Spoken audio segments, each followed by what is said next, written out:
Tagalong Bride by Ruth Ann Nordin, Chapter 17.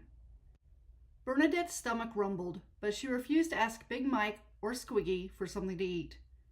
They would use her request as an excuse to suggest she tell Bauer she needed to relieve her bladder. If she did that, they would urge her to join them in a nearby cavern where they could be alone. She might be hungry, but she wasn't that hungry. She could never be that hungry. "Where is Cooper?" Big Mike whispered to Squiggy. Both men were near the entrance of the hideout. On the other side of the cave was Bauer. Though Bauer was sitting up with his back against the wall, his head was bent forward, and he was lightly snoring. "I told Bauer that it was a mistake to involve Cooper in this," Squiggy whispered back. "But would he listen to me? No, he thinks I'm stupid." "He only thinks that because you're 10 years younger than the rest of us. You can't take it personally." Squiggy frowned, an indication that he would continue to take it personally. He crossed his arms. "Just because I'm young, it doesn't mean I can't be a good lookout. I'm faster than both of you. I bet I'm even faster than Cooper." After a moment, he added, "By including Cooper in this plan, we also have to split some of the ransom with him. Didn't that occur to Bauer?" Big Mike snorted. "Do you really believe Bauer will share the ransom with Cooper?" "He'd better, or Cooper will report us to the sheriff in Belmont." "If he does that, then he is truly dumb. Maybe an animal got him." "If I had been the lookout, an animal wouldn't have gotten me. I know how to kill anything that comes my way." In an attempt to show off, Squiggy pulled the gun from his holster and pretended to shoot it at some imaginary creature. Bernadette rolled her eyes. These three men were disgusting, but Squiggy was the most annoying one. He reminded her of a toy poodle that Regina Blairwood owned back in Pennsylvania. That little dog would bark and growl at everyone as if it could intimidate them. It wasn't the least bit intimidating, of course, but it most definitely was the most annoying thing she'd ever come across. Just like Squiggy. Squiggy glanced in her direction. She hurried to avert her gaze, praying he hadn't noticed her looking at him. Unfortunately, he had. He went over to her and knelt beside her. He gave her what was supposed to be a charming smile. "The sun will be setting soon. You want to see how the canyon looks when it does? I'm telling you that you'll never see a prettier sight. The whole place lights up with all kinds of colors." Her skin crawled. All of her hunger pains fled as the desire to remain untouched became paramount to her survival. "And no thank you." He didn't hide his disappointment. "We brought you here in the middle of the night. Sure, you can see the canyon in the moonlight, but it's much better during a sunset." His eyes, once more, lit up with hope, and he grinned at her in that creepy way of his. She tried to hold back the urge to shudder, but it was impossible. Big Mike groaned, then hurried to grab Squiggy by the arm so he could drag him to his feet. "Oh, for goodness sakes, she's not interested in you. She's not interested in any of us. She comes from the genteel and polite society. She'd only give it up for some fancy rich man." He pushed Squiggy to the entrance. "Maybe you are dumb."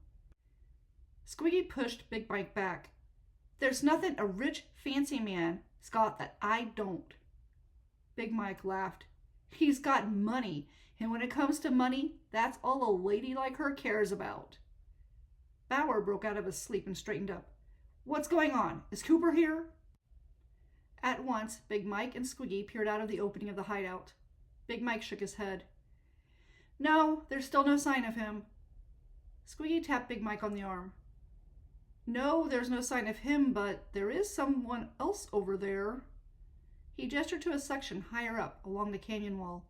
"Right there. See him?" Bauer hurried to his feet and approached the entrance. "Is he alone?" "Yep," Squiggy began. "And there's not much to him. He's more like a runt than a man." Bauer squinted for a long moment, then pointed to something. "He's not alone. There's Cooper." "Where?" Big Mike asked. "Over there, right behind a large rock," Bauer said right before a gunshot echoed through the canyon. The gunshot was far enough away to let Bernadette know that the two men were not near them. She waited for one of the bandits to mention which man was doing the shooting, but all they did was stare out at the entrance. She sighed in frustration. It was a shame she couldn't see what they were looking at. She'd like to know if the man pursuing Cooper was her brother. Lucas had always been protective of her.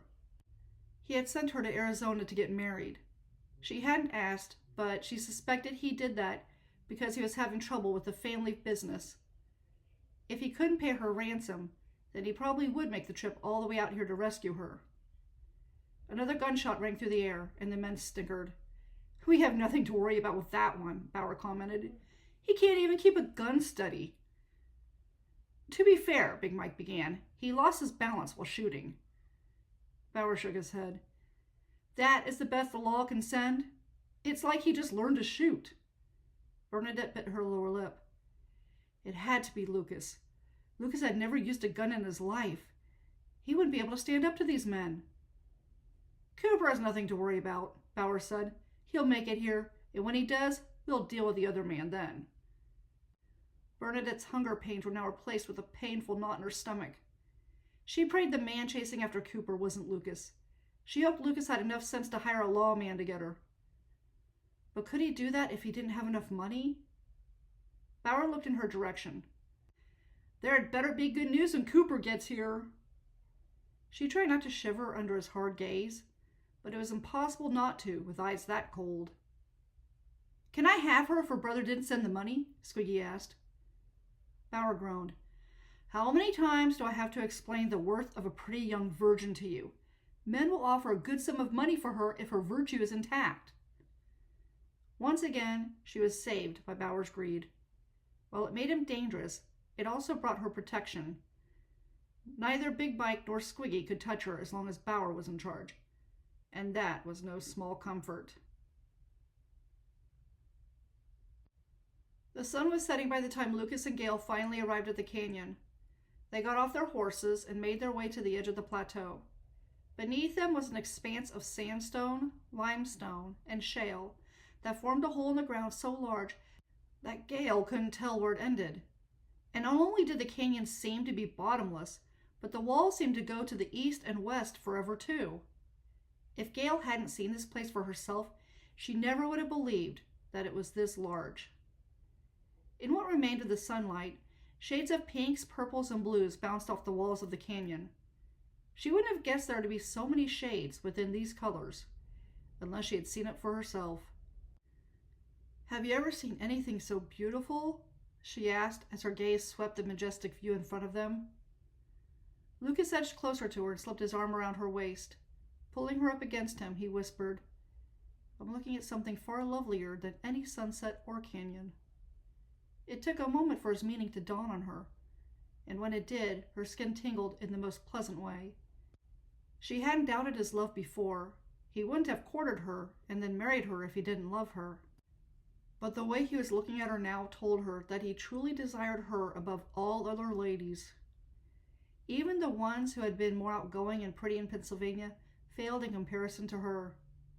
She never thought she'd look into a gentleman's eyes and see this depth of devotion reserved exclusively for her. She really was the most fortunate of all ladies to have a husband who loved her this well. He removed his hat, then bent his head to kiss her. Her heart swelled to the point she thought it might burst. Nothing could compare to this moment. Even as happy as she'd been on their wedding day, she hadn't been as excited as she was right now. When he pulled away from her, he smiled. "When we get back to Pennsylvania, I need to thank your father for allowing me to marry you. You're the best thing that's ever happened to me." He gave her another kiss and she melted against him. For as long as she lived, this was going to be her favorite memory. She sensed his reluctance when he ended the kiss. She was reluctant too. She would have been thrilled to keep kissing him all through the night, if possible. His gaze went down the canyon. "How are we supposed to find my sister in all of this? It's like we're standing in the middle of a forest and have to pick out one certain tree." Forcing her attention off of him, she examined the canyon walls. While most of the walls were flat, she saw sections where rocks were jutting out.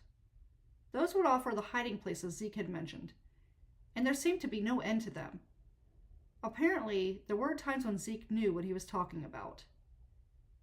After a moment, an idea came to her. When it gets dark, the bandits might light a fire. That would make them easier to find. Lucas thought over her comment, then slowly nodded. It does seem like it would get very dark in this place. She nodded. Things are always darker when you go into a hole, and this is the biggest hole anyone could hide in. He exhaled, and she noted his apprehension. She squeezed his hand in silent encouragement. Yes, the situation was difficult, but Bernadette needed someone to get her away from those men. If it had to be them, then they would do it. We're not prepared to go up against outlaws, Lucas whispered. No, we're not. Gale pondered the ramifications of not having a deputy with them. Even if Zeke wasn't that great with a gun, he could at least shoot one. We'll have to use our wits to rescue your sister. My father likes to say that what you know is more important than being strong. I hate to tell you this since you're my wife, but I don't know a lot. Sensing his discouragement, she said, I bet you know more than you think you do.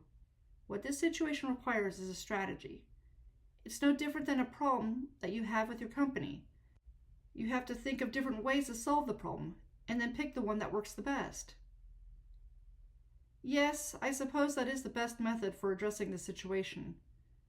But we'll need to come up with ideas after we make our marriage official. His heated gaze went to her, and a wave of pleasure swept over her. He kissed her, and for one long, wonderful moment, she forgot the trouble that had brought them here. Unfortunately, the reprieve could only last so long. He glanced in the direction of the sun, which was quickly falling below the horizon. I don't think we'll make it down there with the horses. The path looks too narrow. Zeke said we should go down there after it gets dark. We'll do that. It'll be dark soon. Even now, shadows were making it difficult to pick out all of the jutting rocks that she had noticed earlier in the canyon. I'll tie our horses to a couple of trees so they don't run off. He took the reins from her. We'll need them to get back to Flagstaff. Noting the fact that he seemed more optimistic than before, she felt her own mood lighten. She scanned the large expanse in front of her. Bernadette was down there somewhere. God willing, by this time tomorrow, Bernadette would be safe with them.